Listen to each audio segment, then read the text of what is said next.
Now it's time to draw lips. Lips are really fun to draw and they can be really expressive.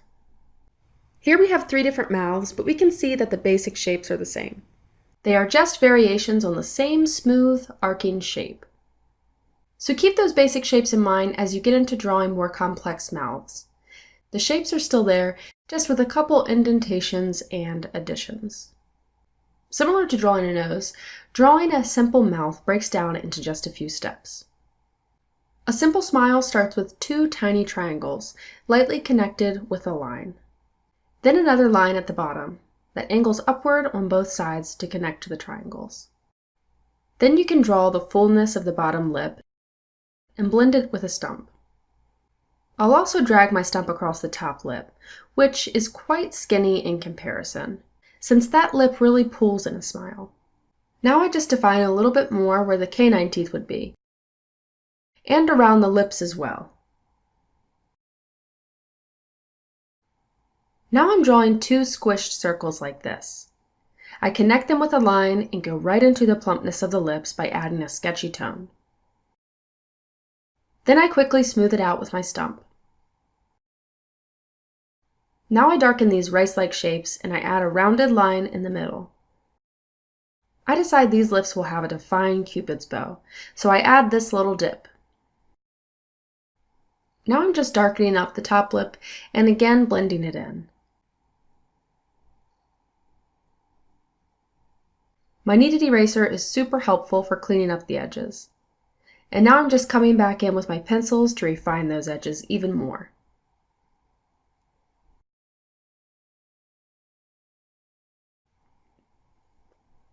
Here I add a highlight line with my kneaded eraser, and I make the highlight even brighter with a couple dabs of my white gel pen.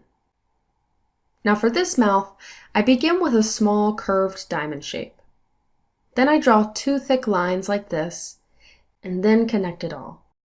Now I'm drawing the shape of the upper lip, and the shape of the lower lip. They're almost like little rounded hills. As usual, I can smooth out easily with my stump. And now it's time to define. Using my 4B pencil, I go in and sort of outline all the marks I just made. On the lower lip, you'll see I just defined the very bottom. I like to leave the sides undefined, because if you outline it all the way around, it can start to look strange. Now I'm just finishing up by adding a darker tone all over the lips and blending it out. This time I start just by going straight into those mounds.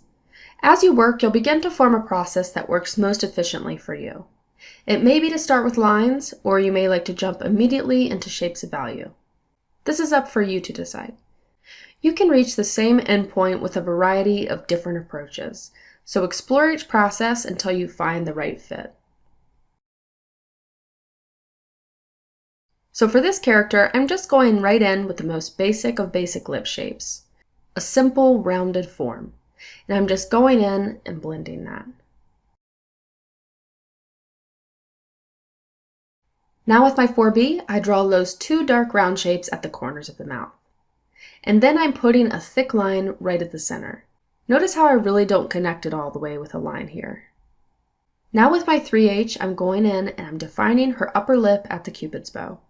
And I decide to lightly round off her upper lip. Then I just color in the whole upper lip with a darker tone. You'll find in most lighting situations, the upper lip will be darker in value in comparison to the bottom lip. This is just how light falls on the lips when the subject is lit from above. My kneaded eraser is great for cleaning up edges and for lifting off some of the pencil lead gradually. Now to finish up these lips, I just darken up the bottom and smooth it all out. Now let's draw some mouths in a 3/4 view. It's really quite interesting, but you can even draw lips when you start out with a simple shape like this. You can also start them out with simple lines.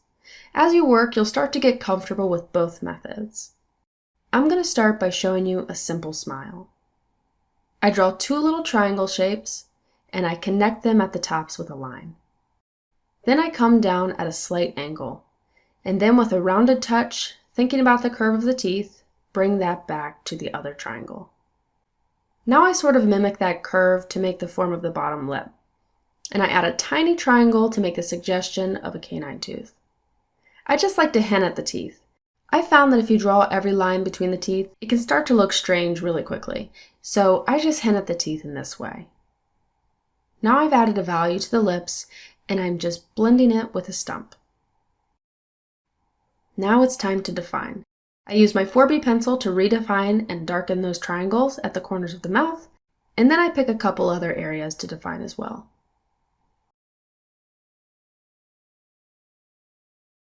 Now I'm starting with a simple dipped line. I add a quick shape of value to the bottom as well. With my stump, again, this is made easy to smooth out. After blending with my stump, I go in with my 4B pencil and darken the corners of the mouth to add some depth. Then for some variation, I connect them with a smooth, almost V-like shape. Now I'm switching to my 3H and I'm redefining the bottom lip.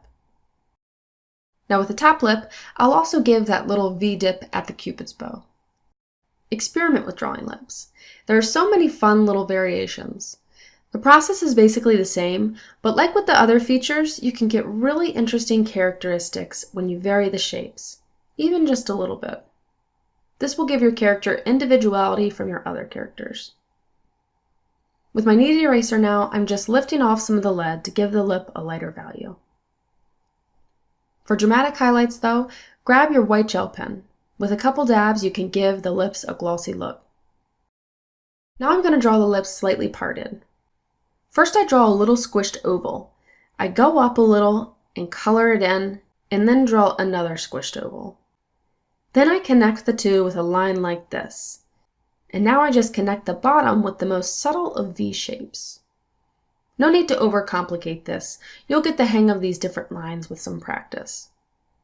Now I'm just following the shape and I'm adding a little value. And then I add this rounded shape of value for the bottom lip too.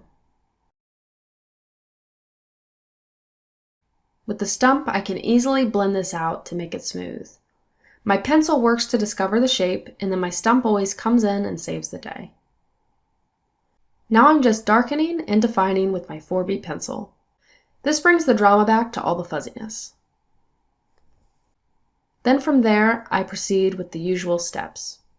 Defining with my 3H, darkening with my 4B, cleaning up and pulling up subtle tones with my kneaded eraser, and smoothing out with my blending stumps. So now with a character, I'm going to show you how you can even draw lips from a blob. So I'm putting down a blob of value, almost diamond-like in shape. And now I'm blending it and adding those dark outer corners. I would encourage you to play around with drawing lips. They are so expressive and really affect the look of your character. Just changing the lips can almost make them into a different personality. So grab a piece of paper and try drawing some lips. Try starting with a line, or starting with the corners, or starting with even a simple blob like this. I think you'll be surprised by how much you can do. Feel free to copy any of the lips I've drawn here, or look online for real-life lip references to get other ideas. Alright, now let's talk about expressions.